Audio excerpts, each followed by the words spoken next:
আওয়ামী লীগ যেই টেকনিকটা আমার মনে হচ্ছে এই বছর নিচ্ছে, সেটা শুধু আওয়ামী লীগের একার দায়িত্ব নয়, সকল বাংলাদেশি যারা ইউনূসের এই ইউনূস যে জগদ্দল পাথরের নেই আমাদের বাংলাদেশের বুকে চেপে বসেছেন, তাকে নামানোর পক্ষে যারাই আসবে তাদেরকে একত্রিত করা হচ্ছে। আমরা যতটুকু জানতে পারলাম যে ডক্টর ইউনূস যখন এবার যুক্তরাষ্ট্রে যাবেন, নিউ ইয়র্কে যাবেন, তখন নিউ ইয়র্কে তার জন্য অনেক ধরনের প্রস্তুতি চলছে। একদম সেখানকার বাংলাদেশি কমিউনিটি তারা লন্ডনের মতো বা লন্ডনের চেয়েও বড় কিছু নাকি প্রস্তুতি নিয়ে রাখছে এবং খুব জোরালো প্রস্তুতি চলছে। কি এসব প্রস্তুতি, কি হতে পারে, কি অপেক্ষা করছে তার জন্য, আপনার কি জানা আছে? আওয়ামী লীগের যে আয়োজন, সেই আয়োজনের সাথে অনেকগুলো আয়োজন আমি মনে করি সেখানে সংযুক্ত।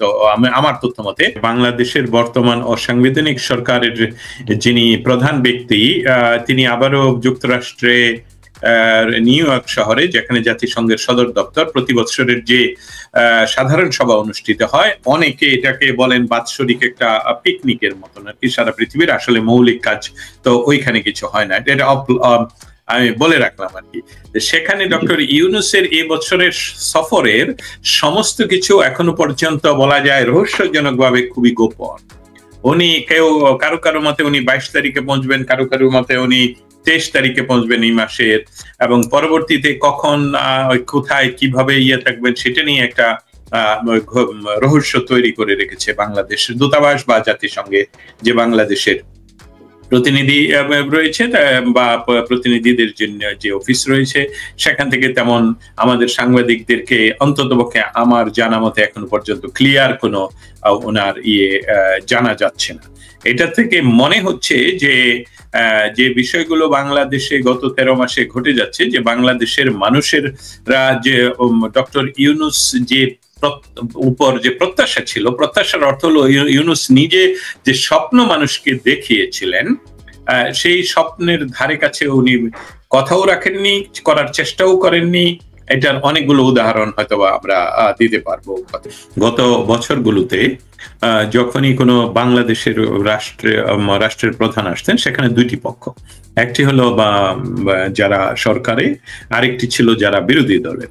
এই মুহূর্তে কিন্তু বাংলাদেশে সরকার বলতে ডক্টর ইউনূস এবং ওনার কয়েকজন উপদেষ্টা এবং ওনার ব্যবসায়িক প্রতিষ্ঠানের যারা বর্তমান সরকারের উপদেষ্টা হিসেবে কাজ করছেন, তা যে এনসিপি উনি তৈরি করেছেন, তাদের নেতৃত্বের মধ্যে যারা নেতৃত্ব দিচ্ছে, আসলে তাদেরকে বলির পাঠা বানানো হচ্ছে, যেটা তারা নিজেরই গত কালকে তাদের এনসিপির সভাপতি নিজেই বলেছেন ওনার সামাজিক মাধ্যমে।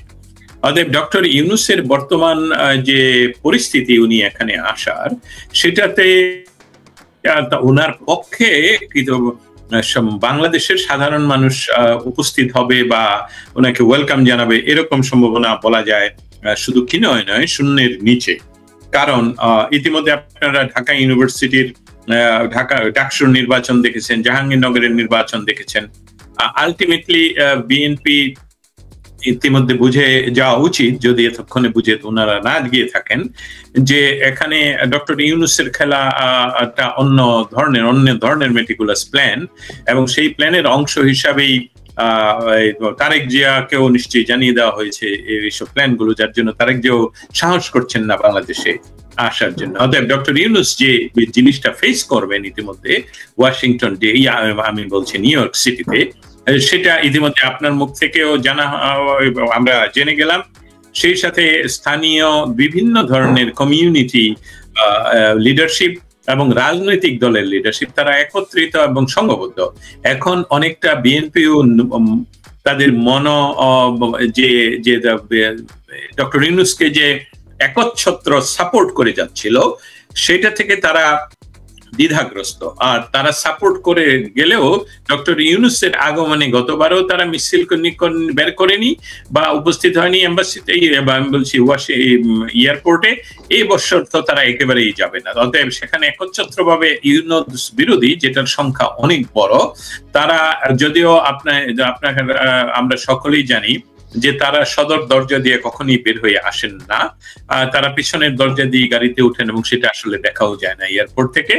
তবে যেখানে ইউনূসকে দেখা যাবে সেখানেই তারা প্রতিরোধ করবে, এরকম একটি বিরাট আয়োজনের বন্দোবস্ত রাজনৈতিক ব্যক্তিত্ব এবং সামাজিক অন্যান্য মানবাধিকার সংগঠনগুলো এবং এমনকি যেখানে বলবো সাংবাদিকদের বিভিন্ন সংগঠন সহ সকলেই ইউনূসের এই আগমনে তাদেরকে জানিয়ে দিতে চায় যে he is not welcome to US land. কিন্তু সেই জায়গায় আওয়ামী লীগ, আপনি যদিও বলছেন যে একটা হচ্ছে কমিউনিটি, ওভারঅল কমিউনিটি, যেখানে মৌনভাবে বিএনপির অনেকেরও একটা সমর্থন থাকতে পারে বা অন্যান্য রাজনৈতিক অরাজনৈতিক সবার, পাশাপাশি প্রকাশ্যেই আওয়ামী লীগ অর্থাৎ যুক্তরাষ্ট্র আওয়ামী লীগের উদ্যোগেও কর্মসূচি নেওয়া হয়েছে কয়েকদিনের, অর্থাৎ ডক্টর ইউনূস যে কদিন থাকবেন সেরকম একটি কর্মসূচি আমি পেয়েছি এবং 22 তারিখ সম্ভবত খুব বড় ধরনের একটা কর্মসূচি আছে। তো সেটা কি, যেমন ইসে দেখলাম কালো পতাকা নিয়েছিল, জুতা নিয়েছিল, জুতা নিক্ষেপ হয়েছে, এই ধরনের কিছু নাকি আরো অন্য কিছু হতে পারে? অসংখ্য ধন্যবাদ। আমি এই বিষয়টা সুযোগ পাওয়াতে আমি আবারও বলি যে যারা কট্টর ইউনূসপন্থী ছিলেন, আই রিপিট, যারা কট্টর ইউনূসপন্থী ছিলেন যুক্তরাষ্ট্রে, আমি বলবো ওয়াশিংটন ডিসি এবং নিউ ইয়র্কে, এমনকি অন্যান্য স্টেটগুলোতে, তারা যারা এখন জামাত করেন না, জামাতের ছাড়া বাকি সবাই এখন ইউনূস বিরোধী, একেবারেই মোটা দাগে বলা যায়। আমার সাথে অনেকের যোগাযোগ হয়েছে যারা গত বছরের জুলাই মাস থেকে এমনকি এই বছরের কিছু মাস পর্যন্ত তারা কট্টর ইউনূসপন্থী ছিলেন। শুধু ইউনূসপন্থী না, ইউনূসের সমস্ত কিছুর সাপোর্টে ওরা সামাজিক মাধ্যম, সামাজিক বিভিন্ন অনুষ্ঠানে তারা কথা বলতেন। এখন দেখা গেছে তারা সম্পূর্ণভাবে বিপরীতমুখী কথা বলছেন এবং ইউনূসকে যত দ্রুততম সময়ে তারা সামাজিক মাধ্যমে তাদের পোস্ট দেখলেই বোঝা যাচ্ছে, এবং আমার সাথে যাদের যোগাযোগ তারা বারবার বলছেন যে আমরা দ্রুততম সময়ে ইউনূসের পরিবর্তন চাই, এমনকি আমরা তত্ত্বাবধায়ক সরকারের প্রবর্তন চাই, যাতে করে একটা নিয়োগ, কারণ তাদের মনে এই বিষয়টা প্রথিত হয়ে গিয়েছে যে ডক্টর ইউনূস আসলে এই ক্ষমতা দখল করেছেন দেওয়ার জন্য নয়, নির্বাচন দেওয়ার জন্য। কারণ নির্বাচন দিতে হলে আপনারা নেপালের ইয়াটা দেখতে পারেন যে উনি ক্ষমতা গ্রহণের সাথে সাথে আগে নির্বাচনের দিনক্ষণ ডিক্লেয়ার করেছেন, উনি ওইখানে সংস্কার তার কাজ নয়। অতএব আওয়ামী লীগের যে আয়োজন, সেই আয়োজনের সাথে অনেকগুলো আয়োজন আমি মনে করি সেখানে সংযুক্ত। আমার তথ্য মতে গত প্রায় সারা মাসেই বিভিন্ন সংগঠনের ব্যানারে যুক্তরাষ্ট্রের মানে আমি বলবো নিউ ইয়র্ক সিটিতে প্রচুর সভা সমাবেশ অনুষ্ঠিত হচ্ছে প্রতিদিন, প্রায় প্রতিদিন। সেটা আইনজীবীদের পক্ষ থেকে হচ্ছে, সেটা জার্নালিস্টদের পক্ষ থেকে হচ্ছে, লেখক, কবি, সাহিত্যিক, তারপর হলো মাইনরিটিদের পক্ষ থেকে হচ্ছে। কারণ আপনি জানেন যে এই সরকারের একজন উপদেষ্টা দুর্গাপূজা নিয়েও তারা বাজে মন্তব্য করেছে, যেটা আসলেই তাদের জন্য খুবই অপমানজনক, এবং তারা বারবার বলছে যে হ্যাঁ আপনি আপনার চেষ্টা করে দেখেন যে কুরবানিতে গরু কুরবানি দেওয়া যাবে না, মুরগি কুরবানি দিতে হবে, চেষ্টা করে বলে দেখুক, এরকম কথা উঠেছে। অতএব স্টেট ডিপার্টমেন্ট সহ যুক্তরাষ্ট্রের যতগুলো জায়গায় ডিপ্লোম্যাটিক্যালি পৌঁছানো সম্ভব, আমাদের ডক্টর ইউনূসের ভ্রমণের সময় কেন তারা প্রতিরোধ করতে চায়, সমস্ত আয়োজনই এটা দেখা যাচ্ছে যে এবার শুধুই রাস্তায় মিছিল নয়, অন্যান্য আরো অনেক বিষয় তারা করছেন। সাইড লাইনে অনেকগুলো সভা সমাবেশ শুধু নয়, প্রেস কনফারেন্স, বাংলাদেশের বর্তমান পরিস্থিতি, এসব কল নিয়েও বিভিন্ন মানবাধিকার প্রতিষ্ঠান যারা বাংলাদেশ নিয়ে কাজ করেন, তারা বাংলাদেশি বা বাংলাদেশি আমেরিকান, এরকম বহু অনুষ্ঠানের আয়োজন করা হচ্ছে, আলোচনার আয়োজন করা হচ্ছে, যেখানে বিদেশি সাংবাদিকরা উপস্থিত থাকার সমূহ সম্ভাবনা, কারণ তারা ইতিমধ্যে ইনভাইটেড সেই সকল জায়গায়। তাছাড়া আরেকটি মারমুখী অবস্থান আপনি বোধহয় লক্ষ্য করে আপনার উপস্থাপনায় আপনি বলেছেন, মারমুখী অবস্থাটা হলো যে বাংলাদেশে এটাই প্রথম কোনো ইন্টারিম গভর্নমেন্ট নয়, ইন্টারিম গভর্নমেন্ট বোধহয় প্রথম, কিন্তু আমি বলছি এই ধরনের সরকার। প্রত্যেকটা সরকারের যারা উপদেষ্টা তারা বিদেশ মিনিমাম এবং ভ্রমণই করেননি, যেহেতু এই সরকারের প্রায় সকলেই বিদেশ ভ্রমণ করছেন, কেন করছেন সেটা নিয়ে আমরা অন্যদিন আলাপ করতে পারবো, কিন্তু তারা সমস্ত সাধারণ মানুষের তাদের প্রতি যে ঘৃণা সেটা মানুষ আটকে রাখতে পারছে না। যখন পুলিশ তাদেরকে জিজ্ঞেস করে যে আপনারা মারমুখী কেন, আপনারা তো এখানে প্রতিবাদ করার কথা ছিল, যখন তা এই যারা প্রতিবাদ করতে সেখানে সমবেত হয়েছে তাদের কাছ থেকে যখন ওই ঘটনাটা শুনে যে বাংলাদেশে হাজার হাজার পুলিশকে হত্যা করেছে এই উপদেষ্টারা এবং সরাসরি, তখন তারা অনেকটা সহানুভূতিশীল হয়ে পড়ে যে তাই নাকি, তাহলে তো এরা আসলে খুনি। কিন্তু ইউ ক্যানট ডু, দেখেন আইনের শাসনের দেশ যুক্তরাষ্ট্র, আইনের শাসনের দেশ যুক্তরাজ্য, সেখানে অনেকটাই আমি দেখতে পাচ্ছি আমি যে আইন ভঙ্গ করে মানুষ মারমুখী এবং তাদের গায়ে হাত দেওয়ার পরিস্থিতি এবং তার গাড়ির সামনে শুয়ে পড়া, এই বিষয়গুলো কিন্তু এক্সট্রিম, মানে এক্সট্রিম এই অর্থে যে আন্দোলনের তারা এতটুকু পর্যায়ে। কারণ বাংলাদেশে দেখুন, আমি সুযোগটা নিয়ে একটু উদাহরণ দিয়ে বলি। আমি দেখেছি আমরা যেটাকে বলি সমাজতান্ত্রিক বিশ্ব যখন পরিবর্তন হয়, আমি তখন প্রাগে রাস্তায় শত বলবো না, হাজার হাজার মানুষ, আমরা সেটা লাইভে টেলিভিশনে দেখতে পাচ্ছিলাম, আমি নিজে উপস্থিত ছিলাম সেখানে। কমিউনিস্ট পার্টির ক্ষমতা ছিল 45 ইয়ার্স আর 55 ইয়ার্স। 55 ইয়ার্সে তারা যখন ক্ষমতাচ্যুত হওয়ার পরে যে সরকার আসে, সে সরকার দ্রুততম সময়ে নির্বাচন, এবং সেখানে আজও পর্যন্ত কমিউনিস্ট পার্টিকে ব্যান করা হয়নি, কারণ তাদের জনসংখ্যা জনগণের সাপোর্ট রয়েছে তাদের প্রতি 15% বা 5%, হোয়াটএভার। তাদেরকে নিষিদ্ধ, তাদের কার্যক্রম নিষিদ্ধ করা হয়নি, তারা ক্ষমতাচ্যুত হয়ে গেছে, তারা এককভাবে ক্ষমতায় ছিল, এক পার্টি এক দেশের ক্ষমতায় ছিল দীর্ঘ 55 ইয়ার্স।